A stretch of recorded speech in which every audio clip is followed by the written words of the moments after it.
ગૌરી વ્રત પૂર્ણ થતાં શ્રીરામ યુવક મંડળ દ્વારા દીકરીઓને ફાસ્ટફૂડ વિતરણ કરાયું હતું। હાલ 5 દિવસના ગૌરી વ્રત દરમિયાન દીકરીઓએ વ્રત રાખ્યું હતું। શનિવારે જાગરણ હતું, રવિવારે પારણા હતા। ત્યારે ગૌરી વ્રત પૂર્ણ થવા ઉપર કુંવારિકાઓ માટે શ્રીરામ યુવક મંડળ દ્વારા ફાસ્ટફૂડ વિતરણ દીકરીઓને તરસાલી રવિ પાર્ક ચોકડી ખાતે સાંજના 5 થી 7 દરમિયાન કરવામાં આવ્યું હતું। જે સંદર્ભે વોર્ડ નંબર 19ના નગરસેવક અલ્પેશ લિંબાચિયા દ્વારા માહિતી આપી હતી।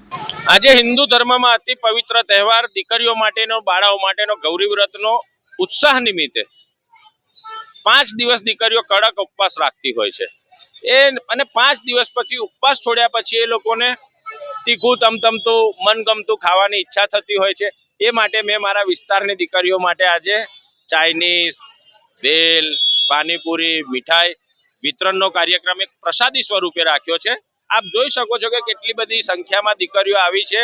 એ જ અમારો ઉત્સાહ અને ઉમંગ વધારે છે અને પ્રસાદી સ્વરૂપે ગ્રહણ કરે છે। એ જ પ્રભુ શ્રી રામની મરજીથી બધું કામ થઈ રહ્યું છે। અમારો લક્ષ્યાંક 1000નો છે અને જેટલા વાગ્યા લગીન દીકરીઓ આવશે એટલા વાગ્યા લગીન અમે પ્રસાદી આપીશું।